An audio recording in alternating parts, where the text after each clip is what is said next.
1 കൊരിന്തോസ് 5 അധ്യായം 1 മുതൽ 13 വരെയുള്ള വാക്യങ്ങൾ.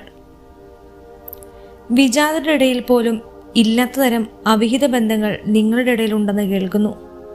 നിങ്ങളിൽ ഒരാൾ സ്വന്തം പിതാവിൻ്റെ ഭാര്യയുമായി അവിഹിതമായി വേഴ്ചയിൽ കഴിയുന്നു. എന്നിട്ടും നിങ്ങൾ അഹങ്കരിക്കുന്നു. വാസ്തവത്തിൽ നിങ്ങൾ വിലപിക്കുകയല്ലേ വേണ്ടത്?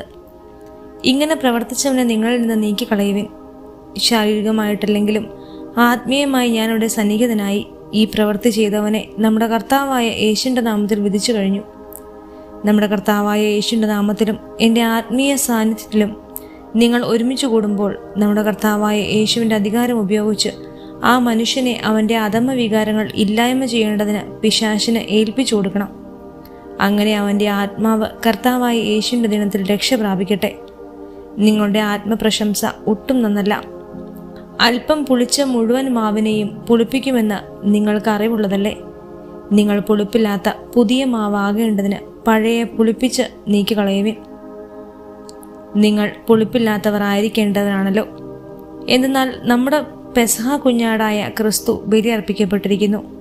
അതിനാൽ അശുദ്ധിയും തിന്മയുമാകുന്ന പഴയ പുളിപ്പ് കൊണ്ടല്ല, ആത്മാർത്ഥതയും സത്യവുമാകുന്ന പുളിപ്പില്ലാത്ത അപ്പം കൊണ്ട് നമുക്ക് തിരുനാൾ ആഘോഷിക്കാം.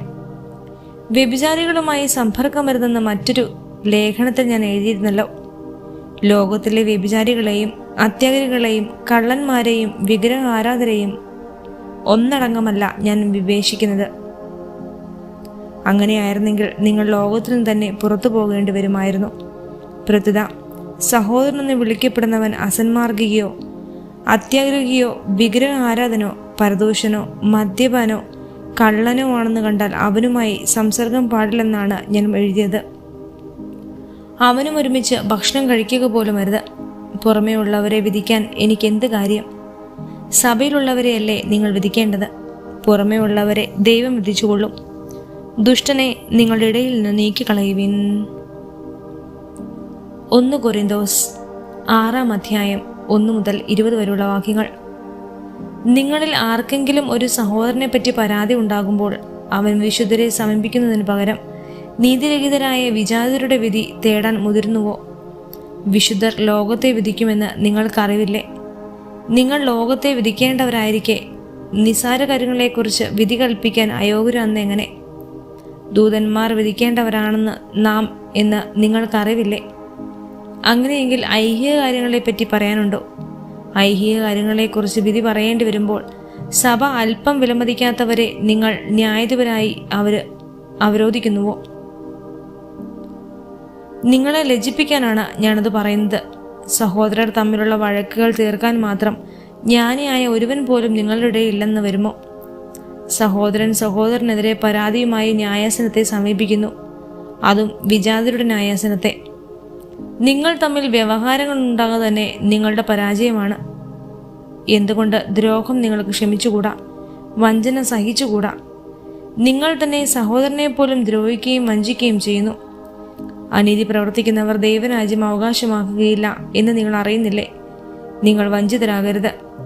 അസന്മാർഗികളും വിഗ്രഹ ആരാധരും വ്യഭിചാരികളും സ്വർഗഭോഗികളും കള്ളന്മാരും അത്യാഗ്രഹികളും മദ്യപനും പരദൂഷകരും കവർച്ചക്കാരും ദൈവരാജ്യം അവകാശമാക്കുകയില്ല. നിങ്ങളിൽ ചിലർ ഇത്തരക്കാരായിരുന്നു. എന്നാൽ നിങ്ങൾ കർത്താവായ യേശുക്രിസ്തുവിൻ്റെ നാമത്തിലും നമ്മുടെ ദൈവത്തിൻ്റെ ആത്മാവിലും സ്നാനപ്പെടുകയും പവിത്രരാക്കപ്പെടുകയും നീതീകരിക്കപ്പെടുകയും ചെയ്തു. എല്ലാം എനിക്ക് നിയമാനുസൃതമാണ്, എന്നാൽ എല്ലാം പ്രയോജനകരമല്ല. എല്ലാം എനിക്ക് നിയമാനുസൃതമാണ്, എന്നാൽ ഒന്നും എന്നെ അടിമപ്പെടുത്താൻ ഞാൻ സമ്മതിക്കുകയില്ല. ആഹാരം ഉദരത്തിനും ഉദരം ആഹാരത്തിനും വേണ്ടിയുള്ളതാണ്. ദൈവം ഇവ രണ്ടിനെയും നശിപ്പിക്കും. ശരീരം ദുർവൃത്തിക്ക് വേണ്ടിയുള്ളതല്ല. പ്രത്യുത ശരീരം കർത്താവിനും കർത്താവ് ശരീരത്തിനും വേണ്ടിയുള്ളതാണ്. ദൈവം കർത്താവിനെ ഉയർപ്പിച്ചു, അവിടുത്തെ ശക്തിയാൽ നമ്മെയും അവിടുന്ന് ഉയർപ്പിക്കും. നിങ്ങളുടെ ശരീരങ്ങൾ ക്രിസ്തുവിൻ്റെ അവയവങ്ങളാണെന്ന് നിങ്ങൾക്ക് അറിഞ്ഞുകൂടെ? ക്രിസ്തുവിൻ്റെ അവയവങ്ങൾ എനിക്ക് വേശ്യയുടെ അവയവങ്ങളാകണമെന്നോ? ഒരിക്കലുമില്ല. വേശ്യയുമായി വേഴ്ച നടത്തുന്നവൻ അവളോട് ഏകശരീരമായി തീരുന്നുവെന്ന് നിങ്ങൾക്ക് അറിവുള്ളതല്ലേ? എഴുതപ്പെട്ടിരിക്കുന്ന പോലെ അവർ ഇരുവരും ഒരു ശരീരമായി തീരും. കർത്താവുമായി സംയോജിക്കുന്നവൻ അവിടുത്തോട് ഏക ആത്മാവായി തീരുന്നു. വ്യഭിചാരത്തിൽ നിന്ന് ഓടി അകലുവിൻ. മനുഷ്യൻ ചെയ്യുന്ന മറ്റു പാപങ്ങളെല്ലാം ശരീരത്തിന് വെളിയിലാണ്.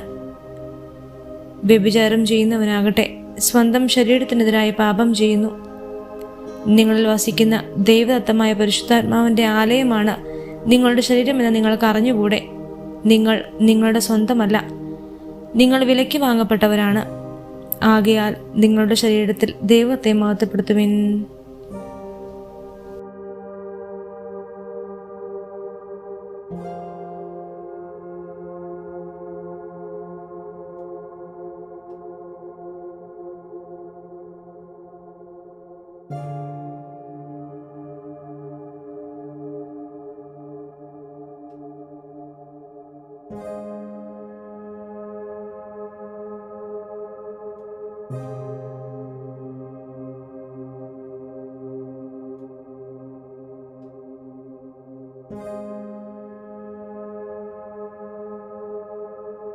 you